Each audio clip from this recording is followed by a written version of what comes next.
Assalamualaikum warahmatullahi wabarakatuh. Kita ketemu lagi di mata kuliah komunikasi antar pribadi. Dan untuk sesi perkuliahan atau diskusi kali ini, saya akan membicarakan atau menginisiasi diskusi tentang manajemen konflik antar pribadi. Karena sebagai kita ketahui bersama, manajemen konflik, terutama konflik antar pribadi itu sangat diperlukan ya. Ini yang akan memperkaya keterampilan kita dalam berkomunikasi interpersonal dengan individu lain. Oke, ini materi kita untuk hari ini. Nah, konflik berasal dari bahasa Latin yang mungkin secara fonetikal itu bunyinya configere gitu ya. Secara harfiah ini diartikan sebagai saling memukul. Digambarkan sebagai situasi yang melibatkan setidaknya dua orang individu yang saling berselisih, di mana tindakan salah satu individu itu mengganggu individu yang lain dalam konteks antar pribadi. Oleh Scannell, ya, konflik ini dinilai sebagai hal yang wajar terjadi dan biasanya dialami oleh dua orang individu setidaknya karena adanya perbedaan persepsi, pandangan atau pemahaman, tujuan, misalnya objektif dalam hidup atau nilai yang mereka anut masing-masing. Berikutnya, di sini saya akan menjelaskan 7 bentuk konflik ya dari Budiatna. Yang pertama adalah konflik prinsip dan komunal. Konflik prinsip itu berdasarkan hal-hal yang fundamental atau sangat mendasar atau perbedaan nilai yang dianut oleh individu A dan individu B. Kemudian konflik komunal itu dari nilai-nilai tersebut A menganut nilai BCD, sementara B menganut DEF, maka mereka memiliki reaksi yang berbeda atas suatu hal. Ya. Misalnya, katakanlah kalau dalam pandangan politik, contohnya di Amerika ya, karena ini yang paling jelas di Amerika itu terbagi jadi dua kubu, yaitu Republikan dan Demokrat. Nah, Republikan itu mereka lebih konservatif, lebih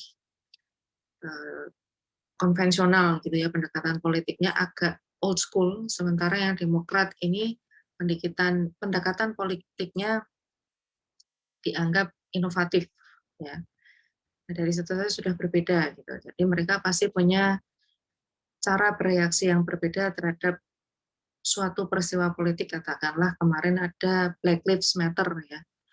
Untuk orang Demokrat, mereka menganggap itu adalah memperjuangkan HAM, terutama warga Afro-Amerika di Amerika Serikat. Ya.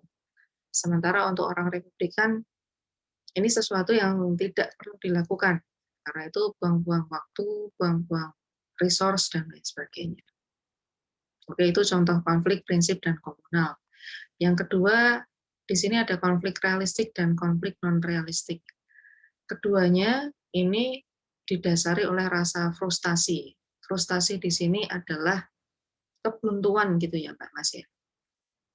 Misalnya pasangan yang lagi pacaran atau sudah menikah. Mbak Mas punya pacar, kemudian konflik realistik ini misalnya Mbak Mas merasa kalau Mbak Mas curhat ke doi atau ke bayi gitu ya, dia tidak mendengarkan dengan sungguh-sungguh ya. Sekali, 2 kali nggak apa-apa, tapi berkali-kali tidak didengarkan. Pasti Mbak Mas merasa frustasi dengan hal ini, karena kenapa tidak berubah gitu ya. Nah, kemudian konflik ini bisa berkembang menjadi konflik yang non-realistik kalau tidak di-handle dengan cara yang positif gitu ya. Konflik non-realistik ini akhirnya menjalar ke konflik yang didasarkan pada sesuatu yang sebenarnya kita rasakan sendiri, tapi kita melampiaskannya ke orang lain. Gitu ya. Kenapa sih kamu nggak ngertiin aku? Kemudian pasangannya merasa tidak mau kalah, habis kamu terlalu demanding, ya, misalnya seperti itu. Jadi kalau konflik realistik ini dihandle dengan cara yang positif, maka tidak akan berkembang menjadi ke konflik yang non-realistik ya. Ketiga ada konflik pribadi dan konflik individu super. Konflik pribadi ini biasanya terjadi karena seseorang self-centered ya, atau dia mencukupi kebutuhannya sendiri, sedangkan untuk kebutuhan orang lain dia mengabaikannya. Nah, kemudian pribadi ini ada level yang lebih tinggi ya. Pribadi yang super atau pribadi yang biasanya dia punya pengaruh yang besar, katakanlah. Misalnya politisi gitu ya. Karena dia punya kepentingan partai yang diperjuangkan, misalnya ada pengalihan isu nih. Nah, kader partainya ada yang tertangkap tangan oleh KPK dan didakwa menggelapkan dana yang untuk masyarakat, misalnya seperti itu. Maka si politisi ini karena dia punya pengaruh besar, dia membuat keributan yang itu merugikan orang banyak, tapi tidak dirinya dan bukan kelompoknya gitu ya. Karena dia butuh pengalihan isu supaya perhatian masyarakat itu tidak tertuju pada kader partainya yang melakukan korupsi. Nah, bentuknya biasanya provokasi. Oke, berikutnya ada konflik yang dinyatakan yang tidak dan yang tidak dinyatakan. Ekspres konflik atau konflik yang dinyatakan ini biasanya lebih konstruktif ya. Meskipun kedua belah pihak itu membicarakan secara terbuka, tapi pasti di situ akan setidaknya terjadi perdebatan. Nah, kalau sudah dikomunikasikan, kemudian mereka saling merespon dengan appropriate gitu ya, dengan baik satu sama lain, maka hubungan interpersonalnya akan semakin stabil. Sementara unexpressed konflik karena dia tidak dinyatakan, dipendam sendiri, bisa jadi seseorang yang memendam tersebut terombang-ambing ada keputusannya. Aku nggak akan bilang apa-apa, karena ya sudahlah, sudah yang lalu biarlah berlalu. Tapi suatu saat kalau kejadian itu terulang lagi, maka dia akan mengalami ambivalensi. Ambivalensi dalam arti dia mengalami keraguan. Tuh kan, kemarin kenapa nggak dibicarakan? Sekarang kejadian lagi. Nah, kalau tidak dihandle dengan baik atau tidak dimanage secara emosional dengan baik, maka akan terjadi permusuhan dan konfrontasi. Yang kelima adalah konflik perilaku dan konflik atribusional. Konflik perilaku di sini kita secara konatif ya, psikomotorik melakukan tindakan dengan mengkomunikasikan perilaku yang tidak menyenangkan. Nah, ini biasanya cukup subjektif karena kita masing-masing pakai standar kita sendiri. Dan sedangkan konflik atribusional biasanya kita mencoba merasionalisasi atas perbedaan yang muncul antara kita dengan orang lain. Kenapa si B bisa seperti itu? Si A memikirkan, oh mungkin karena orang tuanya yang tidak pernah berkomunikasi secara terbuka kepada dia, maka si B selalu memendam perasaannya. Nah, itulah yang membuat kita berbeda. Nah, ini konflik atribusional. Biasanya kita memprosesnya secara kognitif atau dalam pikiran dan secara afektif dalam perasaan. Damage-nya bisa jadi lebih besar apalagi kalau kita tidak mengkomunikasikannya dengan orang yang kita anggap cukup mengganggu gitu ya. Oke, keenam adalah konflik berdasar pelanggaran dan konflik tanpa pelanggaran. Konflik berdasar pelanggaran ini juga bisa dipahami sebagai transgression based conflict. Dipengaruhi oleh tiga hal. Yang pertama adalah fokus, itu adalah peraturan yang mendasari suatu hubungan. Yang kedua adalah ciri khas atau pelanggaran yang tampak jelas. Yang ketiga, konsekuensi, ini biasanya akibat yang harus ditanggung akibat dari terjadinya pelanggaran tersebut. Misalnya dalam hubungan Mbak Mas punya pacar, gitu ya. Kemudian ada kesepakatan setidaknya seminggu sekali kita berdua punya me time untuk masing-masing, ya.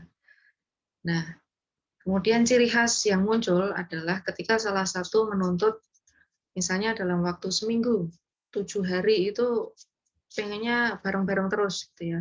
Maka yang satu akan merasa terganggu. Nah, dari pelanggaran yang tampak jelas itu kemudian muncul konsekuensinya, Mbak Mas. Misalnya salah satu memutuskan untuk tidak menerima telepon, tidak membalas teks, message gitu ya. Karena dia benar-benar butuh me time, sementara yang lain merasa dirinya tidak dipedulikan. Nah, ini konsekuensi salah satunya ya. Kemudian konflik tanpa pelanggaran, ini non-transgressional konflik. Ini biasanya bentuknya atau terjadi pada aspek kognitif dan afektif ya. Kita tidak menunjukkan sesuatu yang jelas dilanggar gitu. Tidak ada aturan dan mungkin juga tidak ada konsekuensinya karena kita semacam berkonflik dengan diri sendiri. Yang terakhir adalah konflik antagonistik dan konflik dialektikal. Konflik antagonistik ini biasanya disebabkan oleh sesuatu yang bertentangan, misalnya kebutuhan hidup gitu ya. Kriminal bisa jadi dia melakukan tindak kriminal tersebut karena kepepet kebutuhan hidupnya harus dicukupi sementara dia tidak punya resource untuk itu. Makanya kadang mencuri gitu ya. Tapi ada juga kriminal yang kambuhan. Nah, ini bukan konflik antagonistik, tapi kalau yang konflik antagonistik adalah kriminal yang dia terdesak untuk memenuhi kebutuhan hidupnya, tidak ada jalan lain selain melakukan tindak kriminal, misalnya seperti itu. Kemudian yang kedua adalah konflik dialektikal. Disebabkan karena adanya saling ketergantungan sekaligus kebutuhan hidup yang bertentangan. Yang saya proyeksikan untuk mencontohkan konflik dialektikal ini misalnya Mbak Mas punya orang yang dikenal gitu ya, mengalami kekerasan dalam rumah tangga. Pasangan suami istri ini saling tergantung ya, saling ketergantungan satu sama lain. Tapi karena mereka memiliki nilai dasar yang dianut itu berbeda, maka kebutuhan hidupnya berbeda. Misalnya si pelaku kekerasan atau katakanlah si suaminya gitu ya, dia akan merasa eksis kalau dia sudah memberikan hukuman fisik ke istrinya yang dianggap tidak patuh gitu. Nah, sementara di sini istrinya yang submisif gitu ya, suaminya dominan, istrinya submisif, dia akan merasa eksis kalau dia sudah menerima hukuman fisik. Nah, ini sudah ada kelainan psikis ya, karena yang satu submisif, yang satu dominan, kedua-duanya merasa saling ketergantungan, tapi ketergantungan yang tidak konstruktif, bahkan yang destruktif gitu ya. Nah, ini bisa jadi sebagai bentuk dari konflik dialektika. Oke, 7 poin tadi adalah bentuk konflik. Berikutnya, saya akan menjelaskan konflik berdasarkan penyebabnya. Yang pertama, konflik buatan yang terlihat nyata. Kadang-kadang kita terlalu membesarkan suatu masalah gitu ya. Bisa dibicarakan baik-baik, tapi kita memilih untuk berkonflik gitu. Misalnya apa? Janjian tapi pasangannya datangnya telat gitu. Kemudian kita membesar-besarkan masalah ini. Nah, itu konflik yang semu ya, Mbak Mas. Kadang kita juga perlu memikirkan prioritas perlu nggak sih kita berkonflik untuk hal seperti ini? Itu yang perlu kita tanyakan ke diri kita sendiri. Yang kedua adalah konflik fakta, konflik yang bisa dilihat sederhana bentuknya. Contohnya misalnya kita menyampaikan suatu informasi yang kita ketahui, kemudian didebat oleh orang lain. Nah, biasanya perdebatan ini terjadi karena masing-masing dari kita lupa akan adanya perbedaan. Kemudian setelah kita lupa adanya perbedaan itu, kemudian egonya yang berbicara gitu ya. Karena dua orang yang terlibat dalam komunikasi ini masing-masing merasa ingin menang gitu. Nah, itu bisa dilihat biasanya. Yang ketiga adalah konflik nilai atau value based conflict. Terjadi saat misalnya saya yakin bahwa malam itu gelap, gitu ya. Karena saya tinggal di negara yang ada di garis khatulistiwa, gitu. Nah, sementara warga di Eropa, katakanlah, meyakini bahwa malam itu tidak selalu gelap, ya. Terutama kalau ini terjadi di, katakanlah musim panas, gitu. Maka matahari bersinar itu waktunya akan lebih panjang dibandingkan matahari tenggelam. Nah, katakanlah contoh lain misalnya, pelaku teroris meyakini dengan hati dan pikiran bahwa dia meledakkan musuh itu untuk berjihad. Sementara dalam Al-Quran, berjihad itu tidak seperti itu. Jihad ini banyak bentuknya ya. Dan itu bahkan tindakan terorisme seperti itu dinilai sebagai bukan jalan untuk memperjuangkan agama Tuhan. Nah, ini adalah pemahaman mendasar yang kita pahami, tapi ternyata bertentangan dengan keyakinan individu. Berikutnya adalah konflik kebijakan. Ini konflik berdasarkan regulasi, aturan, itu sifatnya bisa personal, bisa publik, bisa institusional, ya macam-macam. Misalnya sekarang pemerintah sedang mensosialisasikan dan menggencarkan program vaksinasi COVID, ya. Maaf. Kemudian muncul aturan bagi warga masyarakat yang menolak divaksinasi, maka akan dikenai sanksi atau hukuman, apapun kondisinya. Ya. Dan kemudian terbukti bahwa warga yang divaksin itu bisa jadi kondisi fisiknya malah lebih parah. Nah, di sini terjadi konflik kebijakan.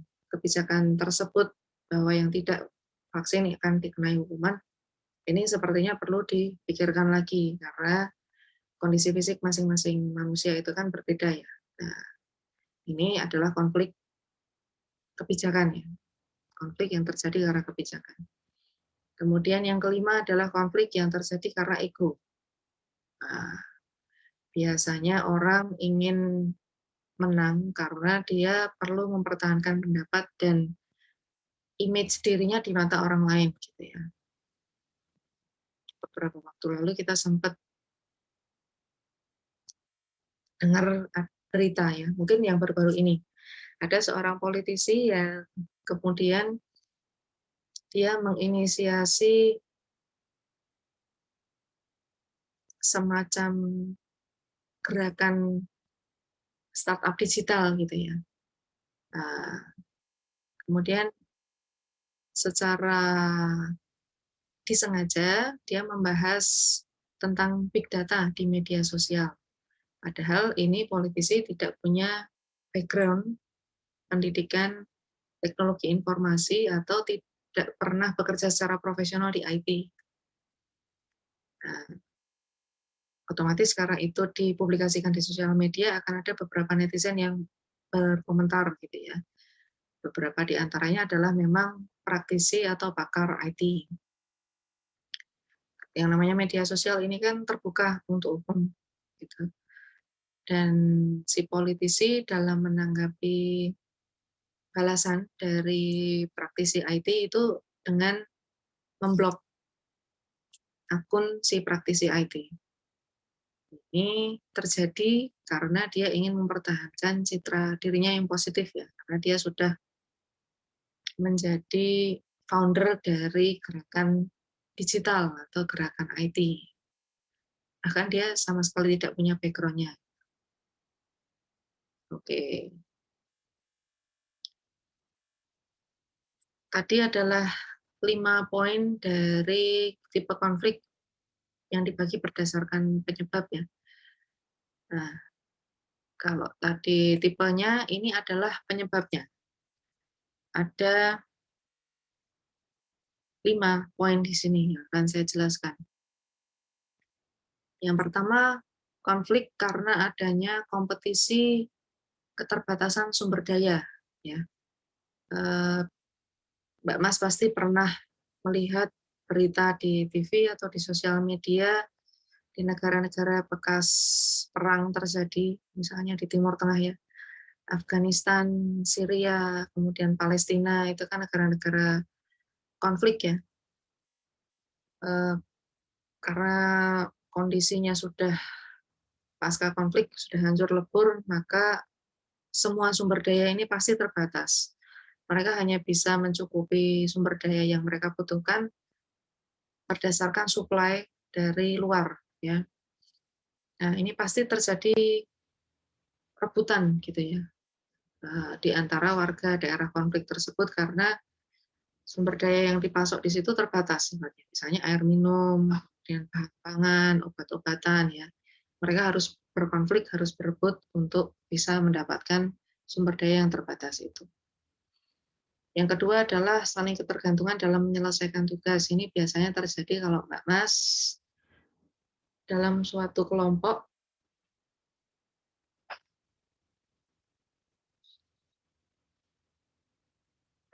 ada salah satu anggota yang tidak berkontribusi, padahal dalam kelompok itu sepakat masing-masing anggota harus berkontribusi. Maka anggota yang tidak berkontribusi ini akan mengganggu stabilitas kelompok, yang artinya tugas yang tidak dia kerjakan harus dibebankan ke anggota kelompok lain atau dibagi ke semua anggota kelompok secara merata.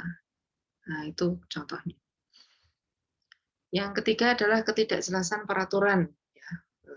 Ya, misalnya batasan kewenangan tidak jelas. Misalnya nih, di era COVID ini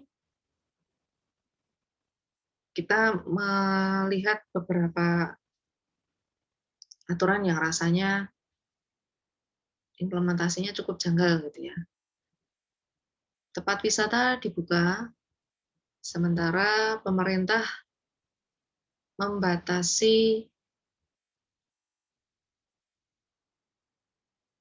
hari libur nasional untuk PNS, ASN maupun pegawai swasta ya. Kemudian muncul larangan mudik, sementara tempat wisata dibuka. Ya. Jadi ini ada ketidakjelasan peraturan. Apakah pemerintah mau mensupport industri kreatif, sektor pariwisata, tapi di lain pihak, karena ada pembatasan cuti bersama gitu, jadi wisatawan juga tidak datang ke tempat-tempat wisata tersebut. Jadi seolah-olah peraturannya diputuskan secara parsial, jadi tidak secara komprehensif yang bisa menyelesaikan persoalan dengan baik gitu ya, dengan appropriate, tapi hanya parsial saja. Tempat wisatanya dibuka, tapi cuti bersama dibatasi. Nah, maka efeknya adalah tidak ada wisatawan yang datang karena warga masyarakat tidak bisa pergi kemana-mana. Oke. Sumber konflik berikutnya adalah penghambat komunikasi. Bentuknya bisa fisik ya, jarak atau waktu. Misalnya ada perbedaan waktu di tempat dua orang yang berkomunikasi. Di Indonesia malam, di Eropa atau di Amerika ini mungkin masih sore atau bahkan siang. Selisihnya kurang lebih 12 sampai 14 jam gitu ya. Kemudian kebudayaan, hambatan kebudayaan misalnya orang Asia berwisata ke daerah atau ke negara Western gitu ya. Pasti ada beberapa hal yang berbeda gitu. Misalnya katakanlah kalau di Asia itu mungkin kita ke toilet masih ada air ya untuk cebok. Tapi sementara di negara-negara Amerika katakanlah itu mereka menggunakan toilet kering ya. Artinya tidak ada air untuk membasuh. Ini kebudayaan dalam kebiasaan atau secara psikologis. Orang dengan pembawaan psikis yang baik gitu, dia tidak merasa terbebani, tidak merasa depresi, pasti akan menghadapi persoalan dengan cara yang berbeda dengan orang yang depresi gitu ya. Orang depresi ini biasanya sudah diterpa masalah, beberapa masalah, kemudian ada masalah lagi, berarti ini ada masalah beruntun. Bisa jadi kalau dia ditambahi satu masalah lagi, dia akan memutuskan untuk nekat, misalnya bunuh diri. Sementara orang yang sehat itu biasanya dia bisa menangani masalah dengan baik gitu ya. Ditambah dengan masalah-masalah berikutnya, dia akan punya kecenderungan yang positif dalam merespon masalah-masalah tersebut. Yang terakhir adalah kepribadian. Kalau secara psikologis itu kan ada beberapa tipe kepribadian gitu ya. Secara mendasar ada ekstrovert dan introvert. Nah, ini pasti dia akan merespon sesuatu dengan cara yang berbeda pula. Orang ekstrovert akan berusaha menceritakan masalahnya ke orang lain dan mencari solusi. Sementara orang introvert punya kecenderungan untuk memendam, memikirkan masalahnya sendiri, dan mencari solusinya sendiri. Misalnya seperti itu. Kita lanjut ke dampak konflik ya. Di sini ada 8 poin dampak konflik.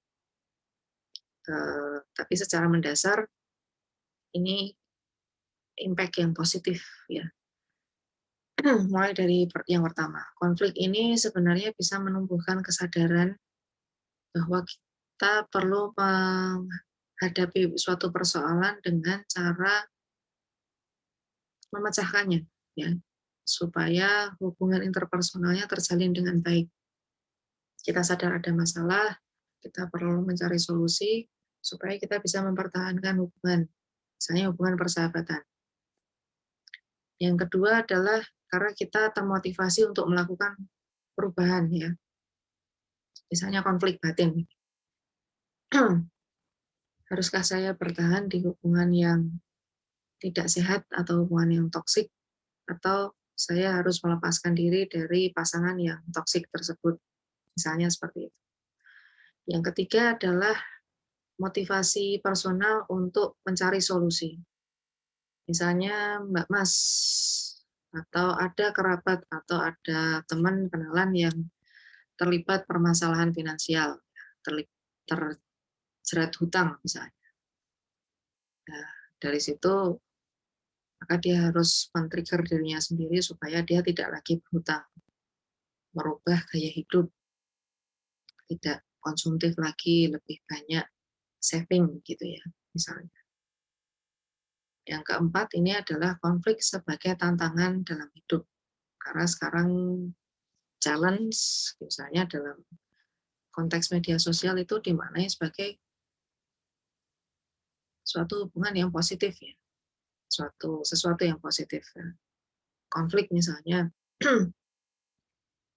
kita harus berubah dari kondisi yang minus ke kondisi yang surplus. Nah, ini kita menantang diri kita sendiri untuk bisa berubah. Kita men-challenge diri kita sendiri untuk bisa berubah.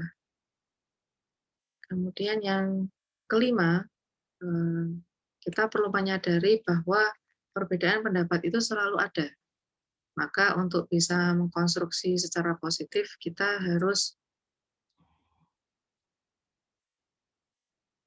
menyadari bahwa ada perbedaan pendapat, maka kita perlu brainstorming, perlu diskusi untuk membuat keputusan bersama yang lebih matang. Ya. Yang keenam, konflik. Kadang kita mengkonfrontasi seseorang atau kita sengaja berkonflik dengan seseorang untuk menghilangkan ketegangan dalam hubungan interpersonal. Aku nggak setuju kamu seperti itu, aku pengennya kamu gini. Kemudian di pihak lain, aku nggak setuju kamu kayak gitu, aku pengennya kamu nggak kayak gitu. Maka ini perlu dikonfrontasikan, perlu dikonflikkan supaya terjadi atau terbentuk suatu solusi. Nah, konflik itu juga kita anggap sebagai hiburan. Misalnya Mbak Mas nonton Indonesia Lawyers Club ya, ILC di salah satu stasiun TV di Indonesia gitu ya. Kadangkala apa yang dipikirkan atau dilakukan oleh politisi itu kita menganggap itu sesuatu yang tidak rasional, sesuatu yang cukup menggelikan gitu ya. Kenapa mereka bersusah payah untuk mempertahankan pendapatnya masing-masing gitu. Karena ada kepentingan kelompok atau kepentingan personal. Ya, kalau saya secara pribadi nonton IAC itu seperti nonton acara lawak. Karena konflik yang mereka perdebatkan itu bukan sesuatu yang substansial gitu ya, bukan sesuatu yang mengancam hajat hidup gitu. Itu masih bisa dibicarakan. Cuma karena masing-masing mempertahankan egonya, maka jadinya lucu gitu. Ini hiburan. Dan yang terakhir, konflik itu juga bisa mempererat atau memperkaya hubungan, karena memperkayanya seperti apa sih? Kita menyadari bahwa kita adalah dua orang yang berbeda dengan semua atribut yang membedakan kita satu sama lain. Maka ya kita perlu menerima dari dia dan dia perlu menerima dari kita supaya atribut kita makin banyak gitu ya. Nah, itu memperkaya diri sendiri dan hubungan. Jadi kita bisa saling menerima satu sama lain. Oke. Konflik yang konstruktif itu ditandai oleh 4 karakter ini, Mbak Mas. Setelah terjadi konflik, justru hubungan kita akan semakin erat. Kemudian kita bisa lebih percaya satu sama lain gitu ya. Karena kita sudah menerima konsekuensinya dari konflik. Konflik misalnya kepercayaan yang dilanggar. Dan kita bertengkar di situ, kita mengkomunikasikan ketidaksetujuan kita satu sama lain. Tapi kemudian kita bersepakat untuk saling bermaafan dan berjanji tidak mengulang kejadian itu dengan sungguh-sungguh dan menepati janji itu. Maka ini biasanya kecenderungannya antara dua orang kita akan semakin dekat gitu ya. Dan ini juga bisa memperkaya diri kita sendiri bahwa kita berhasil melewati konflik, memanage dengan baik, dan justru malah membuat hubungannya semakin erat. Nah, itu konflik yang konstruktif. Nah, biasanya penyelesaian konflik antar pribadi itu ditandai oleh 5 fase ini. Yang pertama kita mendefinisikan konflik ya. Kita tahu ada konflik, kita paham konfliknya itu seperti apa, karakternya bagaimana. Kemudian kita mencari jalan keluarnya, tidak hanya satu tapi banyak. Setelah ditemukan beberapa jalan keluar, kita mengimplementasikan solusi-solusi itu. Dicoba solusi pertama berhasil atau tidak. Nah, di situ maka ada evaluasi. Kalau berhasil, berarti di konflik yang akan datang kita bisa menerapkan solusi yang pertama tadi. Ya, ini di sini ya, ada fase menerima dan menolak solusi. Kalau solusinya tersebut dianggap tidak berhasil, maka kita bisa menolak dan kita bisa beralih ke solusi selanjutnya. Solusi 2, 3, 4, dan seterusnya. Jenis pengelolaan konflik ada macam-macam nih, Mbak, Mas. Kompetitif ini biasanya satu sama lain saling bersaing. Menghindar satu sama lain, menghindar atau salah satu menghindar supaya konfliknya tidak terjadi. Akomodatif, satu sama lain saling mengakomodasi kebutuhannya. Tapi belum tentu di sini terjadi titik temu, ya, atau kita sepakat satu sama lain. Nah, dalam tahap kompromi, biasanya setelah kita masing-masing memenuhi kebutuhannya, kemudian di sini sepakat kita punya titik temu, kita saling berkompromi. Nah, tahap kolaborasi itu pada saat setelah kita saling berkompromi, kita punya titik temu, kita berupaya bersama-sama untuk mencari jalan keluar bersama-sama. Kolaborasi, ya, kerja tim. Dua kepala lebih baik daripada satu kepala. Ada beberapa strategi dalam menghadapi konflik interpersonal. Yang pertama, win-lose atau win-win. Salah satu menang, salah satu kalah, atau dua-duanya menang. Avoidance ini adalah menghindar. Kita menghindar satu sama lain untuk konflik itu tidak terjadi. Yang ketiga ada force and talk. Kita berkonfrontasi satu sama lain, mengkomunikasikan perbedaan kita. Nah, yang keempat adalah face detracting atau face enhancing. Pada saat kita berkonfrontasi itu ya, maka kemungkinan yang terjadi adalah kita mundur dari konfrontasi tersebut atau kita malah mendominasi konfrontasi tersebut. Nah, kalau ini tidak dikelola dengan positif, dengan konstruktif, maka yang terjadi adalah verbal aggressiveness. Kita menyerang satu sama lain dengan lisan, ya, dengan ungkapan, dengan kata-kata. Atau argumentatif strategis. Di sini kita mempertahankan argumentasi masing-masing dengan berdebat. Nah, kalau ini diteruskan, ya, perdebatan itu bisa membesar menjadi permusuhan. Karena masing-masing sepakat untuk tidak sepakat. Dan mereka masing-masing mempertahankan ketidaksepakatannya itu dengan cara konfrontasi satu sama lain. Yang terakhir, Mbak Mas, di sini saya ada sedikit paparan tentang konflik interpersonal dalam perspektif Islam. Dari surat Al-Isra ayat 36, yaitu anjuran untuk berkomunikasi dan tidak membaca, artinya menerawang, coba menebak-nebak pikiran orang lain, ya. Komunikasikan. Dan yang kedua adalah dari surat Ali Imran ayat 159, adalah anjuran untuk berunding mencari solusi, ya, diskusi untuk mencari solusi. Dengan berlaku lemah lembut, kemudian memaafkan, bahkan dalam berkonflik kita selain saling memaafkan, kita juga perlu memohon ampun, memohonkan ampun orang yang kita terlibat konflik dengannya. Ya, ini tuntunan dari Rasulullah, karena memang yang dilakukan Rasulullah seperti itu. Jadi pada saat beliau berkonflik dengan seseorang, maka beliau memaafkan orang tersebut, berkomunikasi dengan lembut, berdiskusi dengan lembut. Bahkan beliau juga memohon ampun kepada Allah atas kesalahan orang tersebut.